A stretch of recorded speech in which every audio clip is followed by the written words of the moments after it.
Hi everyone, Joanne Jason is back. And today we are going to talk about something that has been on my mind for a wee while, something that I deal with almost every week, and something that I'm sure Jason has dealt with a lot in his career. And that is about people failing. And, I failed 12 times before I have my business that I have now. I know that Jason has failed a lot of times as well. So this episode is titled, How Long Do I Fail Before I Throw in the Towel?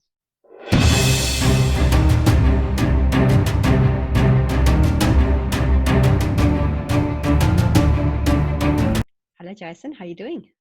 Good, Joy. How are you? Good, thank you. So, Jace, how long do I fail before I throw in the towel? How long did you fail? A while. Yeah, years, right? Yeah. Years. I did it wrong for a long time. I just said to Jason now that we were talking about registered companies and things like that before we started this episode. And I told him about a company that I registered it's actually almost 5 years ago. They just never took off. So yeah, I've been failing that long. So, it's possible. So when do we give in? When do you throw in the towel? Jace, can you break it down for us a little bit? I know I'm putting you on the spot on this. No. Listen. This before you flip, do 500 backflips, hear me out.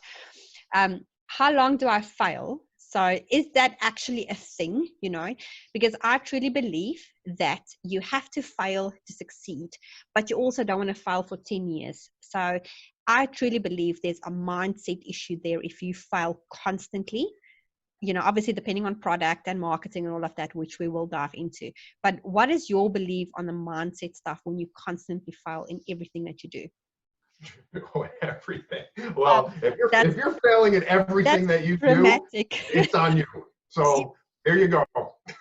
Well, that's it's a constant. To me, it's a constant self-audit, a two-part audit. Mm-hmm. As you go down your business. It's a self-audit. How am I thinking, talking to myself? My audit of what's going on in here, and then an audit of my business, an audit of the product that I'm selling, how I'm going about it, my strategy in business. What is am I selling garbage?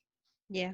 Do people actually want your product? Maybe you think your product is amazing, but the next person might be thinking it's crap. It's work for you and your need, but is the market actually looking for that product? That could be the other thing. And your strategy, your marketing strategy, what is it? Is there one? Are you getting your product in front of people? Mm. As we go along in business, we want to make sure that we are not going to just give up. There's a difference between giving up Correct. And failing. Correct. Right? So giving up means as soon as I hit a roadblock, I'm out. This is too hard. I can't do this.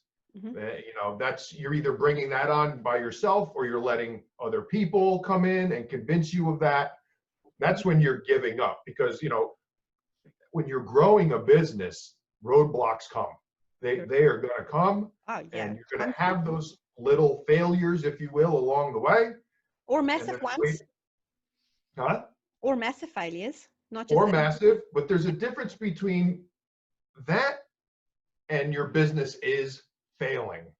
And so I think it's a two-part audit. We talk a lot, Joy, about you and I about constantly doing self-auditing.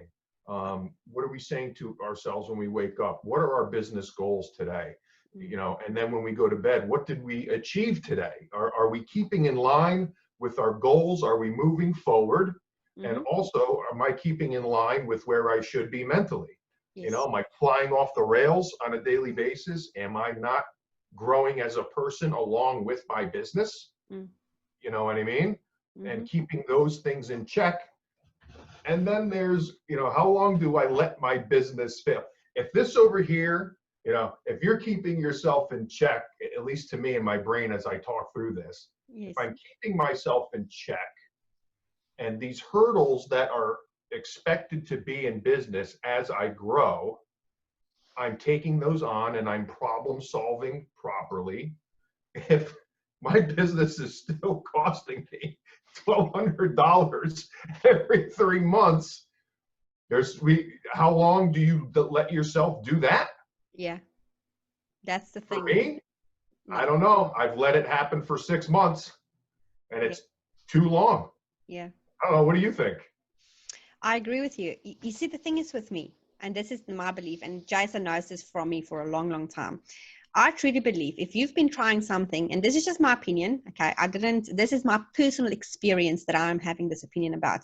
If you signed up to an MLM program or an affiliation program, or you're selling affiliation program, or you join whatever that thing is that you are doing online, if you're not seeing any money coming into your business, and I'm talking even if you go into an MLM and you just at least break even with, money that you spend on products, and you at least just break even, you're not making a profit, but you're at least seeing any, kind of money coming in.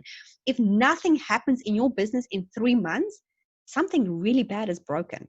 It's not working because either your marketing sucks, your persuasion sucks, your product sucks, the people that you're selling to sucks, you suck as a person selling the product, not because you suck as a person, but the way that you're selling it sucks.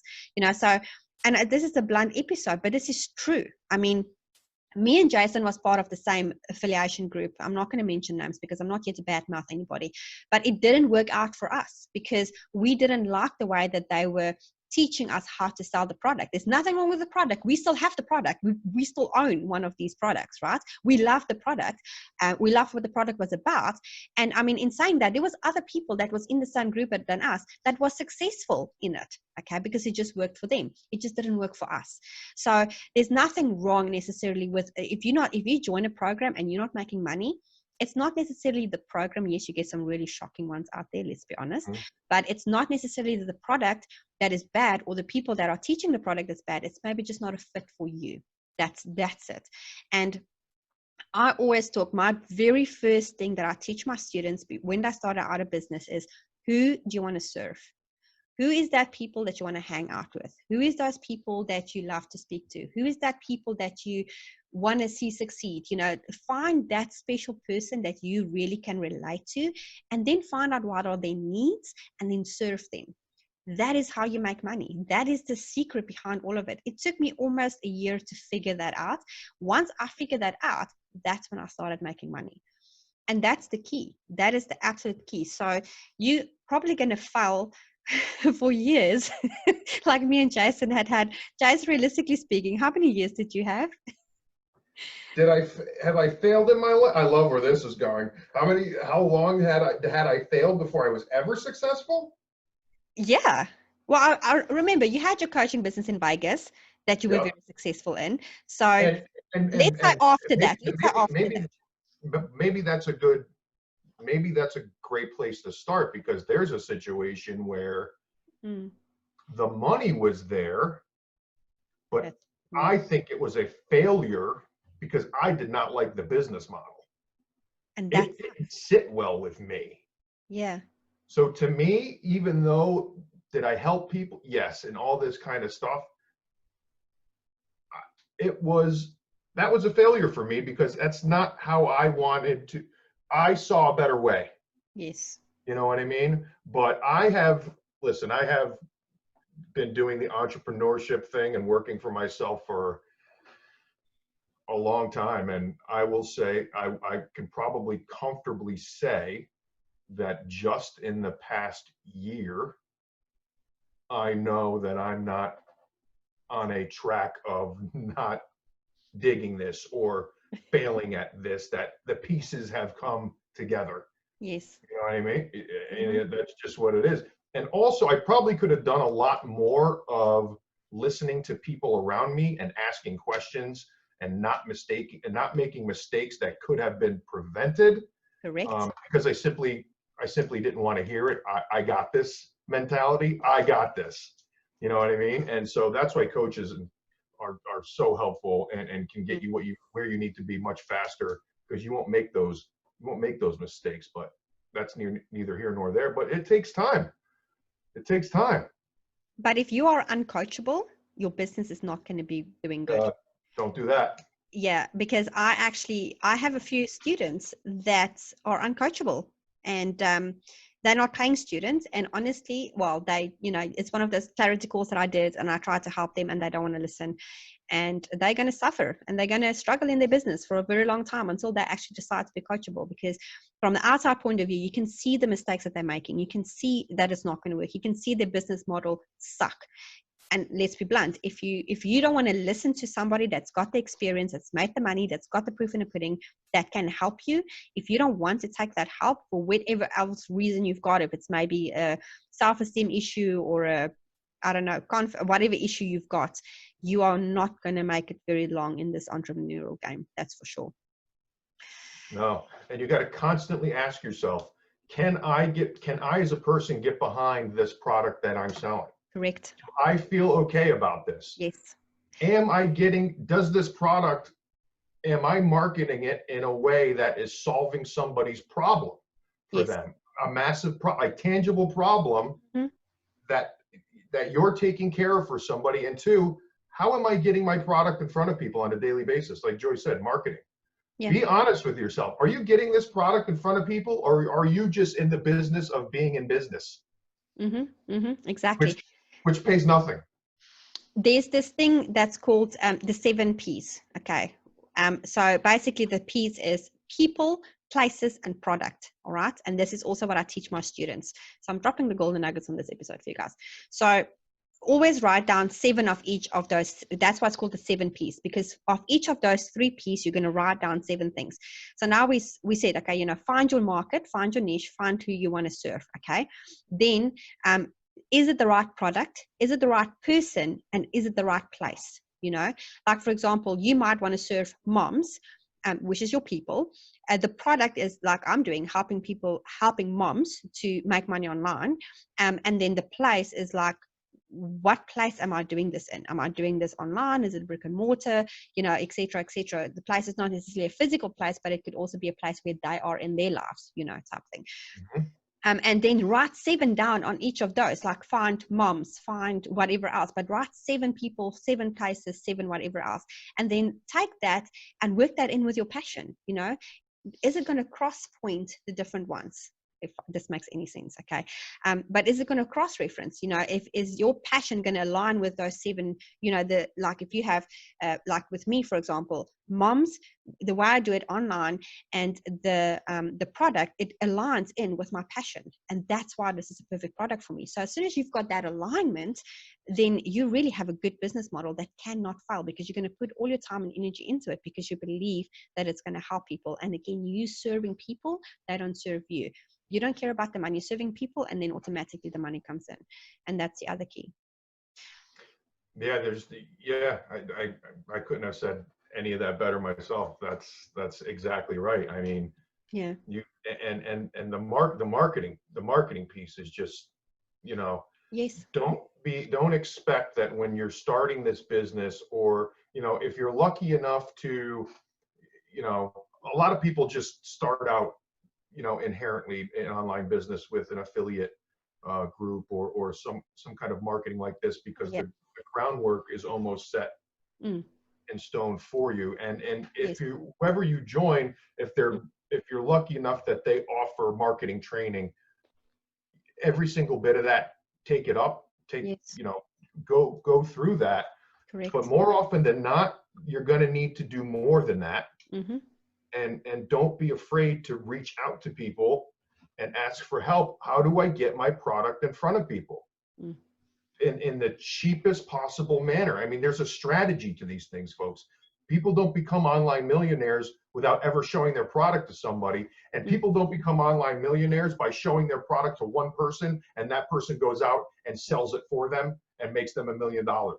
It's hard work every day, and your strategy may evolve on a daily basis, on a weekly basis, or whatever it is. Marketing changes all the time, right? And I heard Russell Brunson says this thing that I absolutely love. And he says, marketing is noise. The more noise you make, the more people will see it, and the more you would actually be successful in your product, because marketing is really just noise. That's what it is. You make a lot of noise. I mean, he sold, I don't know, I don't want to thumbs up the numbers because I'm not sure, but he sold a lot of, like I'm talking like a lot of copies of his book before it was even launched.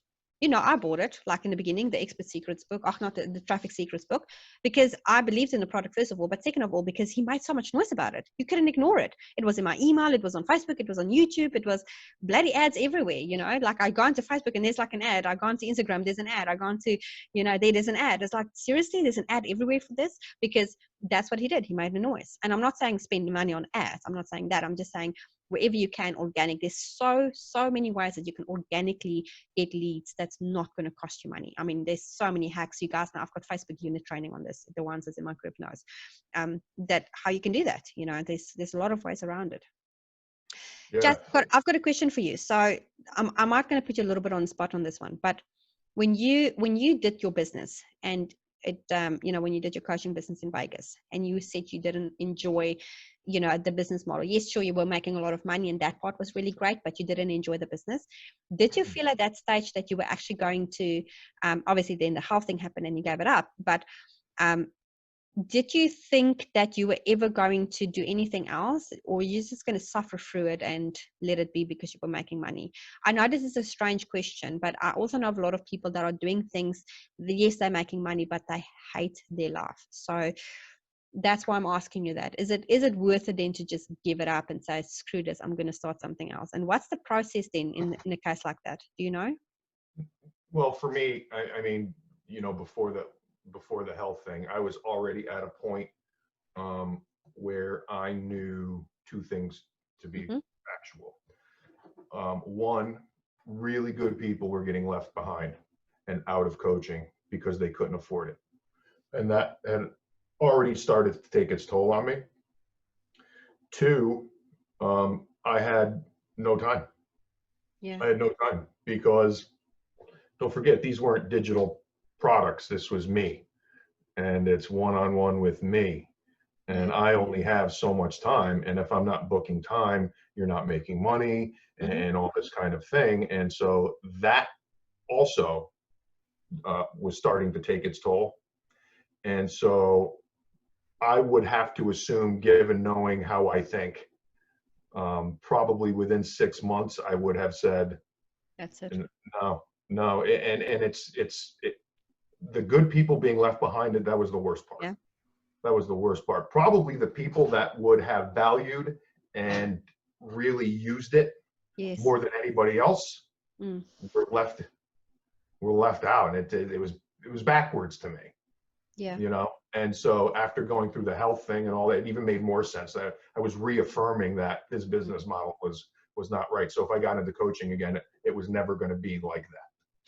So technically you failed while you were succeeding. You were actually failing in the midst of success, which is quite interesting to think of it like that, but it's what happened, right? But the failure there was not the money failure. The business model was working if money was the object. Yes. That was a personal failure. Yes. That was, leaving, that was personal. Yeah. So to me, it wasn't. And again, I mean, just like we just said, if you can't get behind the product and what you're all about, don't do it. Yeah. Don't do it. But yeah, it was just a change that I knew had to happen for me. But it's like the typical thing where, I don't know, Tony Robbins says this too, in one of his videos, that his thing is to find people that have a lot of money. That's his target audience, and that how do they make that money and how they're so positive. That's his target audience, and be happy and successful, because there's a lot of people that have millions of dollars, but they are miserable because, again, they either don't like their product or they're not self-fulfilled in some way, or whatever their reason is, but they're miserable.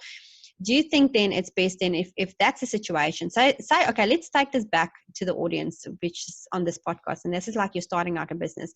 If you start a business and you're in the beginning phases and you're starting to make money, but you either don't like the people that you're involved with, or you don't like the product, but you're making money, would it be worth it then to give it up before it gets too far along? Or do you think you can learn to like the product or learn to like the coaches, but you just don't, it doesn't sit with you? Do you reckon you should still try, or should you just try something else? You'll be able to answer that for yourself immediately. Don't ever be afraid to listen to your gut. Yeah, I agree. If it doesn't sit well, you're going to know it doesn't sit well. There's no, I'm going to learn to love this business model. I'm Yeah. going to learn to love this, this thing. Yeah. It doesn't work like that. It needs to sit well with you. Yeah. You know what I mean? It I has to completely sit agree. well with you. And I love that Tony Robbins thing, because I know what you're talking about. And I think he said is the saddest thing that you can ever see in the world Yes. is someone who's successful with a life unfulfilled. Yeah, something like that. Yeah. Yeah, And something like that. and it's so sad. I mean, I know of a lot of people that have money that they don't spend it as well, because they don't really know where to spend it, because they don't have the right people to spend it with, because they've just worked up their life so hard in making money that they left, like you said, Jess, left the people behind. And that is the sad part. So within that, that's failure, guys. So failure can be anything. Failure can be, I'm not actually getting my business up and running. Failure can be, I'm not successful in myself because I don't believe in myself. Failure can be, oh, I'm making a lot of money, but I'm unhappy. You know, failure can be a lot of things. Like for me, failure was literally not getting a business up and running where I was actually generating money, or generating $100 here or $50 here or $20 there, which is not really making money, let's be honest. So, you know, so that for me was failure until what I'm doing now, you know. So, and it's the same with you, Jace. I mean, you've got the same now, where your coaching business is picking up, and, you know, you're doing other stuff that's like for a wee while now, actually, that's been really good for you. Yeah, making it available, making it affordable to folks who, you know, also need it as well. Yeah, exactly. And that's the beautiful thing, because you feel fulfilled now. Am I right when I say this? Because you feel fulfilled now because you're doing what you love, which is coaching people, but at the same time, your business model is good because you can actually, like I say, making it affordable for people that need your help. Right, and I can spend time with my family and enjoy them. And that is then in itself a success for you, because you actually spend that time with your family. Especially your children, because now they need you, especially your kids, because they're still relatively small. And I mean, it's not time that I want to miss. That's not, you know, that's important to me. Yeah. And so a change in business model, it's something I knew needed to happen, and I made that change, and it was every bit of as worth it as I suspected it would be. Yeah. We also just want to remind you guys to please subscribe to this channel. If you find value in this, also give it a thumbs up. Jazz, okay, so we're at the end of this episode just about, but I want to ask you, what is the conclusion here? So for me, conclusion is really, how long do I fail before throwing in the towel? Is like, there's not really, it's not really an option. How long you're going to fail is not really an option. You need to make that decision. Am I right when I say this? It's yeah, hold on 1 second. Sorry. Yeah, it's a real hard thing. It's a real hard thing to just put a timeline on. Exactly. That's what I was thinking. Yes. Constant self-audit of strategy, self-audit, where am I mentally, self-audit of the product itself, and do I believe in it, and an audit of, am I making the noise? Yeah, that's exactly it. So what you ideally need is, if you found a product that is working and you potentially have a coach or a group coach setting or whatever else, and say you've had your business for a year and you're just breaking even, you're not getting to the next point, or you're just starting out and you're starting to make money, but it's just not working, but you like what you do, go and look at your product and look at your marketing plan. That's the biggest thing, because you might sell a product that your market does not need. I don't want to dive into the deeper meaning in this, but basically the conclusion is you have a red ocean and a blue ocean. So everybody swims in the red ocean. So if you're going to sell a product that's in the red ocean, you're going to either have a lot of competition, or it's going to be something that people just don't want. So that is the conclusion. So you might sell toilet brushes with Trump's face on it, and that might sell, but the next person, like me, for example, I would not buy that at all, but you might have 100,000 people that buy that. And I've heard about these things. I've never seen them because I just cannot be bothered, but this is the concept. So if you go on Amazon and you sell something crazy like that you invent and you sell, it might be a short-term product, but you can make a lot of money on it, but then at the same time you could potentially get sued. I don't know. So just be cautious, I guess, with what you do as well. Hey, stay away from toilet bowl brushes. Come up with something new. You're failing. Well, there you go. But yeah, I didn't even know that was a thing. I heard about it the other day and I was like, what? Did people actually invent that? How silly is that? But hey, like I said, there might be a market. There's a market for everything. There really is. Like, people will buy stuff. But remember, you're fulfilling a need. If you don't fulfill people's need, nobody's going to buy the product. And that's the concept as well. Now, if you have a toilet bowl brush that maybe somebody can send in a picture of somebody they don't like their mother-in-law, and you can shape it into the likeliness of her and then send it to you. Now you got a toilet bowl brush that it can live on forever. Oh, that's so rude. Let's talk. Joy, we're going to take this offline, our new business venture. You're on your own, dude. I need you for marketing. Awesome, guys, that's it. You know, we're not going to faff more on this episode. We are trying to keep them as short as possible, but the concept is there's not a point. There is not a time frame to filing. And you either file within yourself or you file because your program's not working. And 3 months is the cutoff time. If you're not making any money in 3 months, and I mean anything coming into your business, then something is broken and then you need to fix it. And then reach out to me and Jason and we can see how we can help you. All right, that's Awesome. it. Talk soon, Perfect. guys. Have a good day, breakfast, lunch, wherever you are. And don't forget to subscribe. Talk soon. Bye. Bye. Be safe.